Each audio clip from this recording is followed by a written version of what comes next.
Solo and group clinicians alike are buzzing about Therapy Notes, the number one trusted EHR among mental health professionals. With live customer support 24 hours a day, 7 days a week, and an extensive feature library, Therapy Notes is sure to streamline your workflow, giving you time to care more and worry less. Try them for 2 months free using promo code MODERN today. Are you looking for ways to attract and retain private pay clients? Thrizer is a payment platform for therapists built to help clients automatically tap into their out-of-network benefits and save on therapy up front. Check out our special link, join.thrizer.com/modern therapist, and use the code Modern Therapists to activate $2,500 in free payments with Thrizer. You're listening to the Modern Therapist Survival Guide, where therapists live, breathe, and practice as human beings.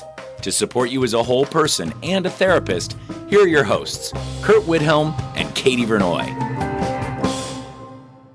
Welcome back, Modern Therapists. This is the Modern Therapist Survival Guide. I'm Curt Widhelm with Katie Vernoy, and this is the podcast for therapists about the things that we do in our practices, the things that we do with our clients, the kind of overall modern world around therapy and all of that kind of stuff. And Katie and I were recently talking about what should we do as far as podcast topics? And I had thrown out the idea of we talk a lot about, therapists should be in therapy. We tell grad students go into therapy, this kind of stuff. And I was like, but what are we hoping that they actually get out of therapy? This is generally good advice, but what is it specifically? And Katie was like, that we're interviewing Kasey Compton, right? And she's got a book that's really just about this. So that's not all we're talking about today, but we are joined today by Kasey Compton, author, entrepreneur, LPCC, and getting real vulnerable about all sorts of stuff. So thank you so much for joining us today.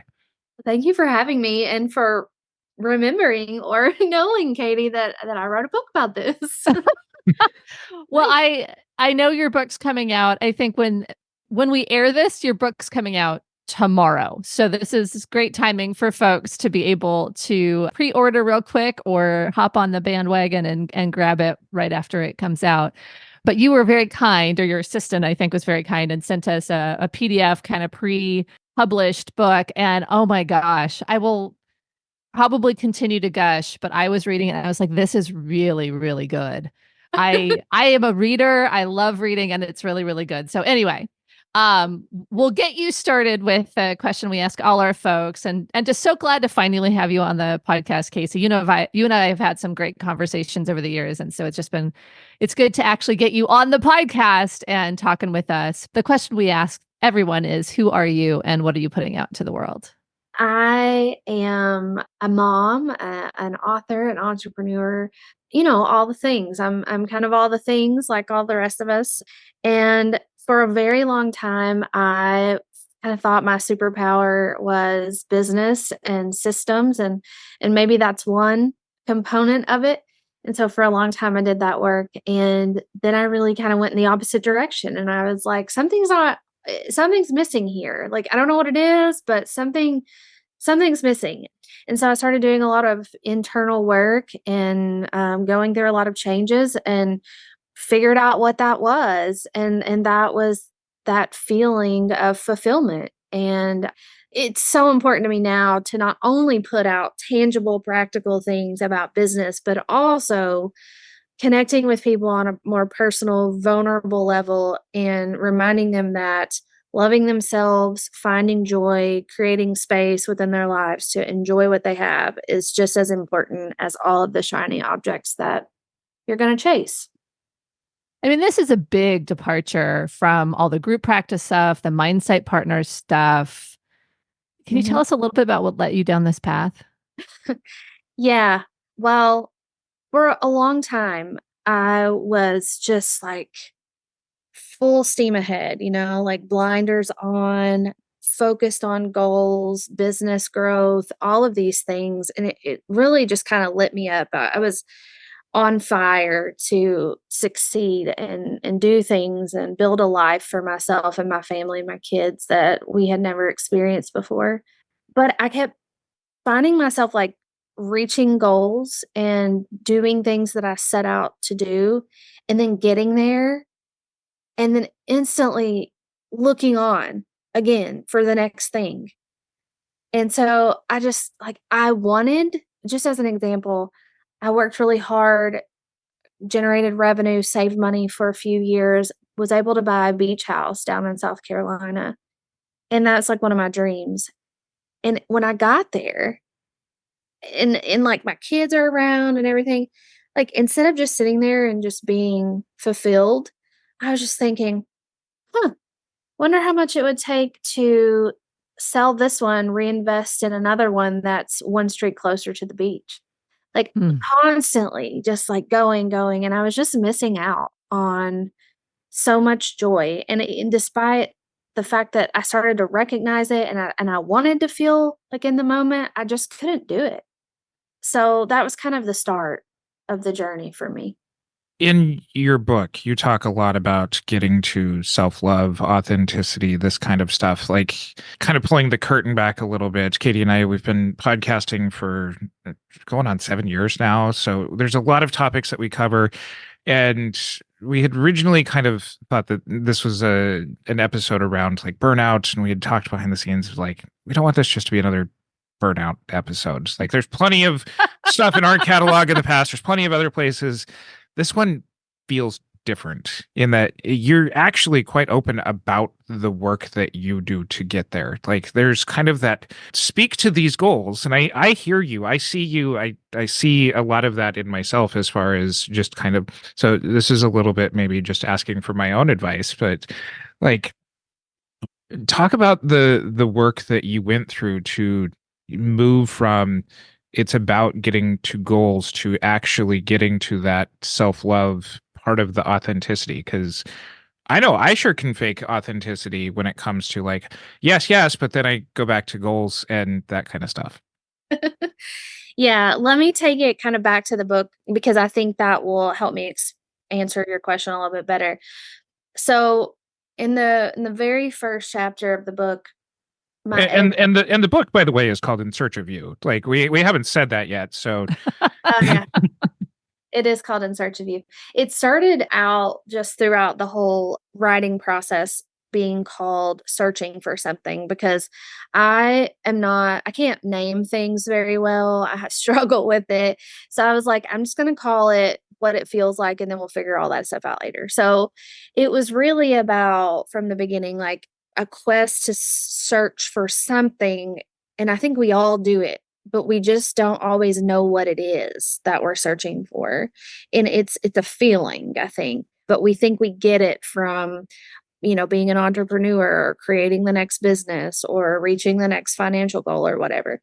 But to answer your question, one of my editors who was helping me through this process, she was like, listen, I need you to start this book in the middle of all of the action. Like I need to be right there at that epiphany moment where your light bulbs just go off and like everything is different for you. And I just need you to put me in that scene. It was actually the launch of my first book, Fix This Next, that all of that happened, which should have been this amazing, happy, exciting time. It was like the one thing I'd always wanted to do was publish a book, and here I am doing it. But I had all these secrets that wasn't appropriate to tell anybody that was going on at that time.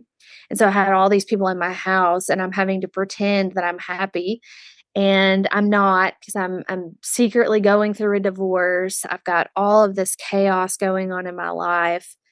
And it was just totally nuts. And, during that time, I just remember thinking like, I should be on top of the world right now. Like this should just feel amazing. And it felt like nothing, like literally nothing. And then when I start going back through other big events or other big things that happened success-wise, it wasn't the feeling that I had wanted. Right after that launch party, I got in a big fight with my ex, soon to be ex at that time. And the one thing he looked at me like straight in the face and he was like, "You're fucked up. You need therapy." And in the moment, I was just like, "Well, you do too," whatever. But then afterward, when he was gone, when everybody was gone, and I was just at home by myself, I was thinking, I probably do. Like, I probably do. And so that's kind of how it started. And I really did some research, tried to find a good therapist for me, and set off on this journey. And I didn't know at that time. It wasn't like, hey, I'm going to write a book about this. Like, Sure. it's not what was happening. But as I started going through therapy, I started journaling and writing. And that was how I was processing my therapy sessions and processing, trauma, processing memories that I had blocked out in the past and just all this stuff. And so ultimately, that writing turned into this book. So most of the stories that are in there were written in real time as I was actually excavating and healing and in all of the good and the bad. It was all real time. Therapy Notes not only combines billing, scheduling, and notes into one easy-to-use software, they now also offer group telehealth, up to 15 clients in a group session at a time, and secure messaging features. And with their 24/7 customer service, they're ready to assist you no matter where your practice takes you. Therapy Notes allows you to do it all. Whether you're a solo clinician or part of a group practice, you'll have all the tools for success at your fingertips with Therapy Notes. Learn more at therapynotes.com and use promo code MODERN for 2 months free. It's so vulnerable. I mean, the things that I read, and I definitely read the first section and started kind of picking through it. I'm like, oh, I got to go back and read this straight through. This is amazing. But it's really vulnerable. It's really personal. I mean, the opening scene where you're talking about, I don't know how to describe it. You do a great job in the book, and so I'm not saying that I can't describe it because you didn't do it. But I really resonated with this idea of being present in this like amazing peak moment and feeling. I think you said dissociated at one point. You also said like frozen or disconnected or that kind of stuff, and just not being able to connect to the success, and that process of identifying that chasing success was how you avoided your emotions and all this stuff. And so I want to go and talk about that because that's super resonant. And I know that this is something that probably a lot of therapists and a lot of high achievers, you call them seekers in your book, but I've called them sacrificial helpers in the past, where the achievement is around helping others. But I think a lot of us can really resonate with that. And so I feel like I've now lost track of what I was going to ask. So I'll leave it to you, but like it's very vulnerable and it's also very resonant. And I think both of those things are worthy conversations to have about, kind of what you can offer with your experience in writing the book. Yeah. Pull me back on this if you think of what you wanted to add. But so in that moment, we're in the middle of the launch party, and some of my mentors, we have like a big television in the living room, and we zoomed them in. So I had people physically there, but then I had Mike McAllowitz and Jeffrey Shaw and Laura Stone, AJ Harper, who helped me edit the last book, hop on screen. And one of the first things that AJ did was she just kind of looked at me like she does, and she said in front of everyone, like, "I'm so proud of you." And like, it just made me shrivel and cringe, like this totally opposite response that any human being should have. I was just like, ooh. After everything kind of settled down and I started therapy, that was one of the things that was on my mind. Like, why did that have why did it have that effect on me? Like, why did someone telling me that they were proud make me feel that way? And one of the things that was so impactful with therapy, but just in writing the book too, was creating my timeline of my life. And looking back, I could never remember anyone ever saying those words to me. And then as I kept going back and back and back, I was able to list out just interactions that I used to have with my grandparents and what a big part they played in my life and how they were very involved. And he was the deacon in a Southern Baptist church. And, she was like the little sewing circle lady. And I was always in church. And everything that I was able to connect from childhood to any kind of positive affection or love or affirmation was related to me being good. And so I think like from this early age, I was programmed that the only way you're going to find that love and hold on to it is if you're doing something to please others. And I noticed like how that trickled into my role as a therapist, how that was a part of my role as a business owner. Like I was just seeking love. I don't know, I'm just gonna pause there, I guess, just because making that connection. And then I was able to go back to what AJ said, like, I'm proud of you. No wonder that felt so weird.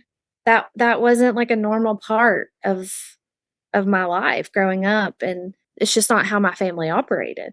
So it was just different for me. In being successful, multi 6, 7 figure businesses, huge group practice, consulting other group practice owners, being a therapist yourself. I mean, this is after that.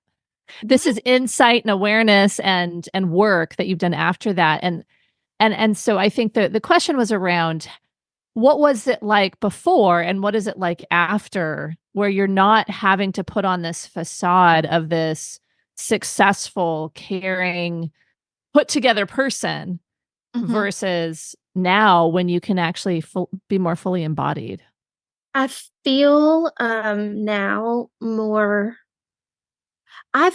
so before, when I say the word authentic, in my mind, it means just real. Okay. Like it just is, you're transparent. It's just real. I've always been authentic, but I haven't always felt comfortable being vulnerable, if that makes sense. So now it's different for me because I feel like I'm not running from vulnerability and from emotion I feel more balanced now than I did before, because before I just kind of felt like I had to just keep going, because if I stopped, I would I would have to deal with reality of like emotions and trauma and, all those things. So the work just kept me avoidant of all of the stuff that I needed to do. Now I don't necessarily feel that way. Now it's more of like I have different relationships in my life now because of this. I have different, I have the bandwidth and the space to be able to have different types of conversations with people, which I could not have had this conversation with you all 5 years ago. I would have been so uncomfortable, like crawling under the desk. Like I would, so to answer that question, sort of, I mean, it's just changed me in so many ways. And people that I haven't like had a face-to-face or Zoom, a virtual face-to-face conversation with, like Maureen and I mean, we've been friends for a long time, but I haven't really sat down and talked to her in a couple years. And I met with her a few weeks ago and she was like, wow, something's really different about you. And other people noticed it before I did. And I think it was just me giving myself permission to work on things, to accept things about myself, to seek out answers for questions that I always have. I want to know about your process with doing this publicly. That there's so much that goes into manicuring a persona as a business owner, of needing to have kind of this quasi authenticity, this quasi vulnerability, this cultivated aspect that we put out there. You are dealing with is just publicly dealing with shame and kind of not giving shame so much power in this. And I'm curious about your decision-making process to do this in this way so that, you're talking about all of these wonderful benefits and the things that people notice. And I'm super happy for you in that. For people who haven't been through that process to get to the other side, can you talk about just even like, what the hell am I doing? Yeah. Yeah. I mean, I thought that for a good solid year and a half. I honestly, to be quite honest, I started working, like I just said, I was journaling and doing all these things and for myself. Then it kind of became, oh, like this might be a book. And then it became, oh, this is a book, but now I'm not sure I'm even going to publish it. uh, but so that was kind of going on. And I talk about this a lot, and I don't know if you all read this or know this or anything, but I'm in a really small Christian town. They call it the Bible Belt of Kentucky, the area that I live in. It's very, very like my children go to a private Christian school. They're not allowed to wear open-toed shoes. Like, I mean, I'm talking you name it, you imagine it, it's probably what I'm dealing with here. And so just the divorce alone caused chaos for me personally in my hometown.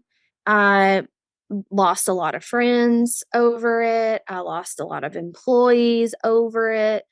Then when they found out that I was dating a female, that really rocked their world around here. We couldn't really go out in public for a long time, and we did, but it was kind of scary.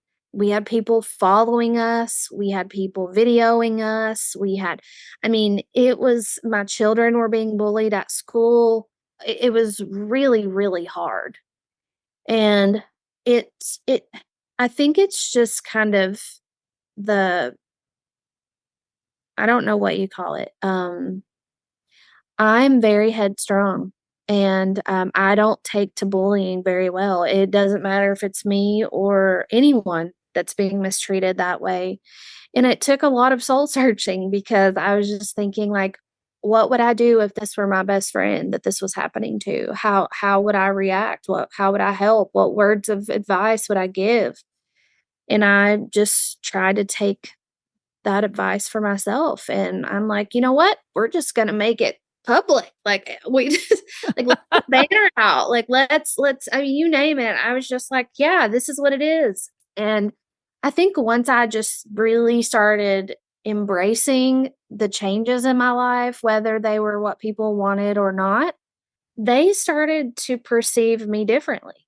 I mean, imagine me walking into a Christian school and like this was awful. Like having to tell my daughter's teacher that I'm dating a woman and the children in your class are bullying my daughter and telling her she's going to hell because of her mother's choices. Like this was like it was just it was rough. It was rough. So I think just embracing that and really thankfully doing the work to learn to love myself for the first time allowed me the opportunity to just say, I don't care if you like me or not, because I'm okay, independent of how you feel about me. And that's something I've never been able to do before. Thrizer is a payment platform designed for out-of-network therapy. As a therapist, you would use Thrizer to charge clients for sessions and collect your full rate upfront. From the client's perspective, Thrizer links to their health plan, so insurance claims are automatically submitted for them upon every charge. From there, Thrizer manages the claims end-to-end so that your clients don't have to worry about manually submitting super bills or getting on calls with insurance. The best part? Thrizer allows clients to only pay their co-insurance portion for sessions, while Thrizer covers the rest of your fee and waits for reimbursement on their behalf. They also offer you an instant benefits calculator for free, allowing you to provide upfront transparency to prospective clients on their out-of-network coverage. Therapists only pay a standard 3% credit card processing fee per session with no additional fees. Visit join.thrizer.com/modern therapist to get started and use our promo code modern therapists to receive $2,500 in waived fees for your sessions. I think about the professional aspect of that too, because it sounds like personally it was so horrific to be in your town and be so vulnerable. But I also, my initial impressions of the Kasey Compton were of this very successful businesswoman who had everything together and who, with these huge businesses, so many amazing resources. And I think about just having to hold that persona and then also sharing all of these things and how hard that would be too. I mean, it seems like on two levels and very different things that people were having problems with. Did you get any responses from the professional community as you were sharing some of your journey? Because I've seen you share little bits of it. And obviously, I think you have a podcast called Back Porch Besties. And so I'm sure there's more and more of your stuff coming out. But like, have you experienced that? Are you concerned about that when the book comes out, that there's professional things that are going to happen to you as well?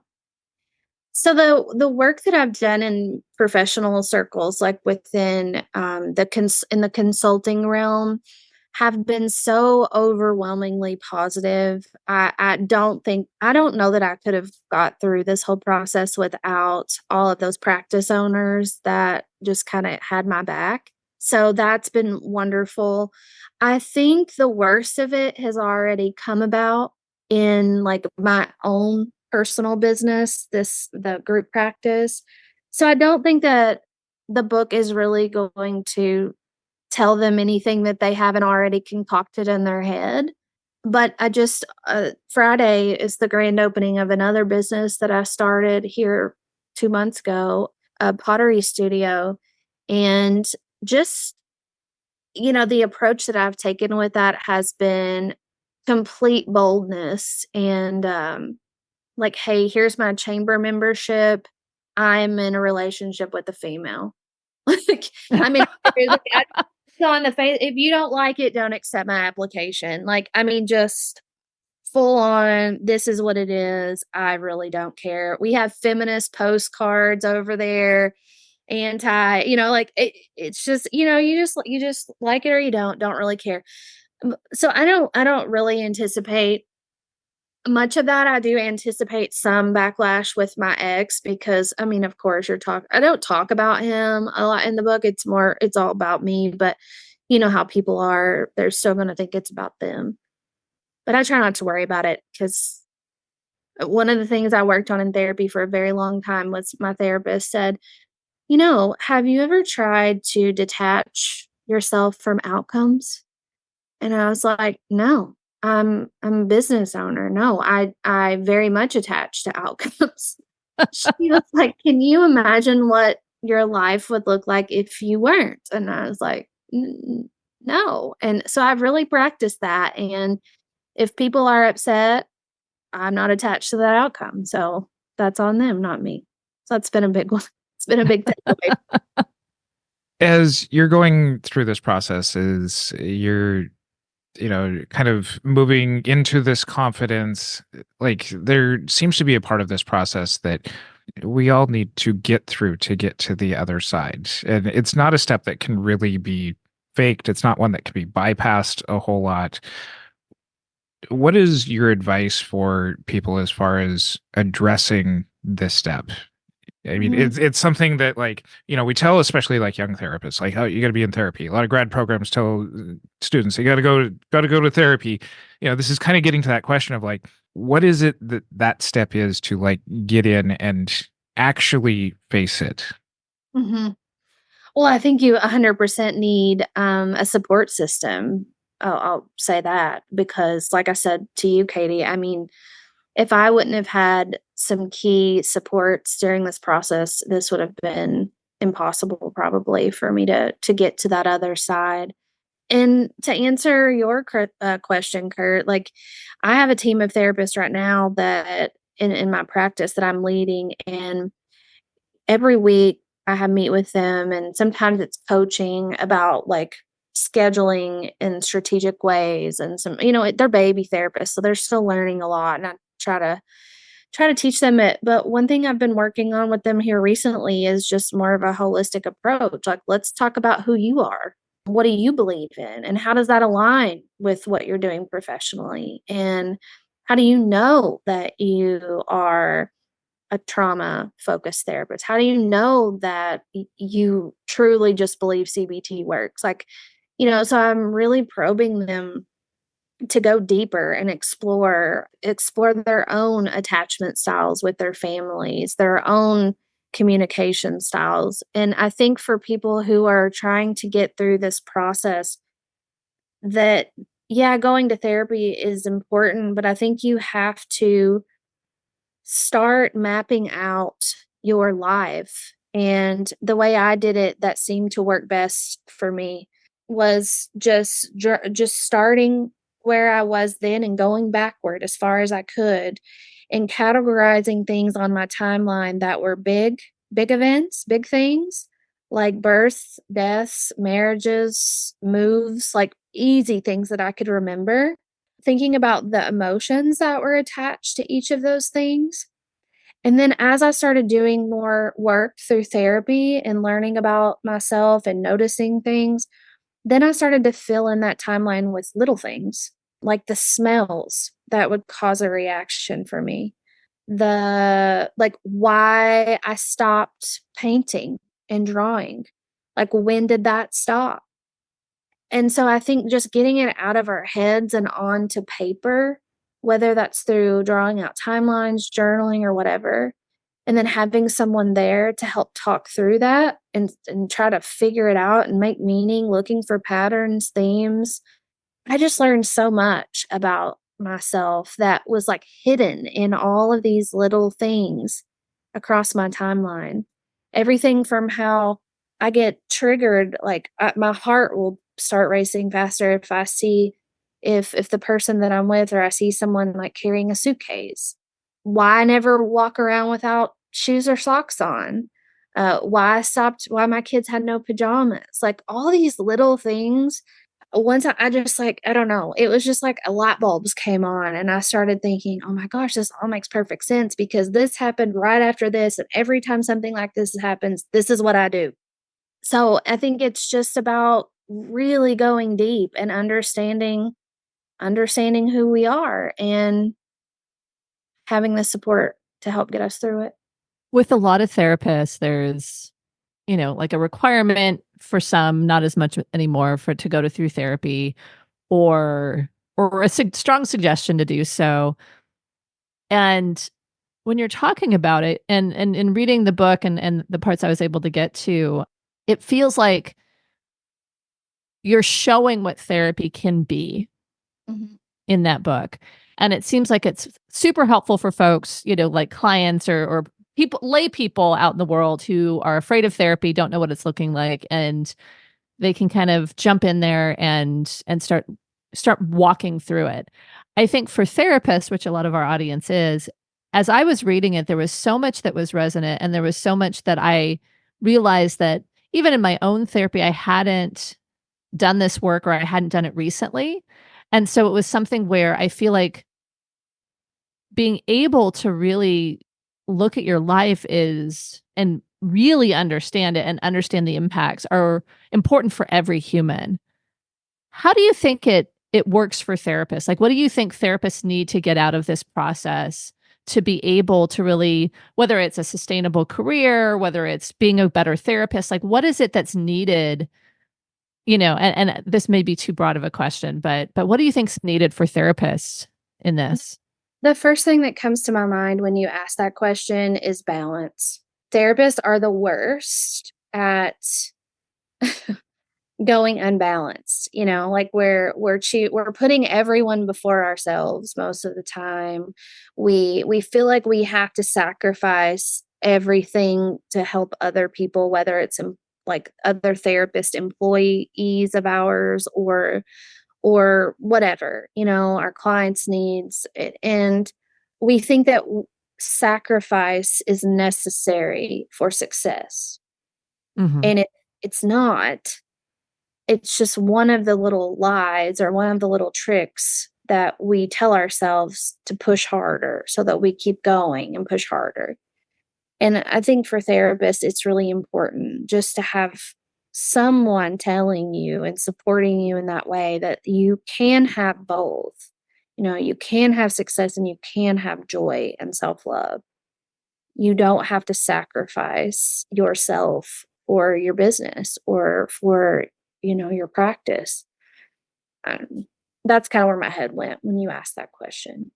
Tell us more about where people can find you, where they can find the book, all of the wonderful book launching things, and continuing to see you on your journey through this. Oh, well, you can find me online. You can find me on social, on probably social is the easiest way. The book is practically everywhere. It's being distributed by Penguin Random House, so it will go all over. You can grab it on Amazon, Barnes and Noble, Joseph Beth, like any of the major retailers. We're hoping to get it in as many indie bookstores as we can as well. A lot of times it's just if you are in a smaller town or if you're not in a small town, but you have a cute little bookstore that you love, give them a call, shoot them an email, say, hey, can you carry this book? And they can do it that way. So I would say it'll be pretty easy to find. We have a lofty goal of selling 10,000 books by launch day. So anyone that thinks that this book would help serve them, I would appreciate a purchase so that we can try to hit that goal. I'm a little nervous. I set the goal and then afterward I was like, uh-oh. I don't know. I don't know. But you're letting go of the outcome, right? You're disconnecting from the outcome. I am. So who is this book for? I think we didn't actually say that part. Yeah, this book is for women who find themselves over functioning, whether that be in motherhood, whether that be in their career, in any capacity, they're constantly trying to do more. And the subtitle is How to Find Joy When Doing More Isn't Doing It Anymore. So when you're just burnt out, like you're just tapped out, you've done it all, you can't get you just need more, you need to feel more, but you don't have any energy left to do more. Yeah, I think the thing that I was trying to get to before is just the weight of carrying the persona, the helper, the achiever, and that it's hard to lift. And I just felt that so viscerally in reading the first chapter of just that I am put together, but it is all a facade. I am carrying this thing and I don't have the strength to carry it anymore. And I feel like to me, that is so important for so many folks, especially I think our fellow therapists. to think about, because seeing you go through the process, obviously through the book, I think gave me permission to do a little bit more of my journey publicly too. And so I think it's really a fabulous book to read. I'd really recommend it. Thank you so much. I appreciate that. And we will include links to Kasey's stuff in our show notes. You can find those over at mtsgpodcast.com. Follow us on our social media, join our Facebook group, the Modern Therapist Group. And until next time, I'm Curt Widhelm with Katie Vernoy and Kasey Compton. Thanks to our partner, Therapy Notes, the highest rated practice management solution for behavioral health. Don't forget, use promo code MODERN for 2 free months. Remember to check out Thrizer. They are passionate about making out-of-network therapy work for everyone. Clients save upfront on therapy while therapists earn their full rate. Get started in minutes on join.thrizer.com/modern therapist and use the promo code Modern Therapists and receive $2,500 in waived fees for your sessions. Thank you for listening to the Modern Therapist Survival Guide. Learn more about who we are and what we do at mtsgpodcast.com. You can also join us on Facebook and Twitter. And please don't forget to subscribe so you don't miss any of our episodes.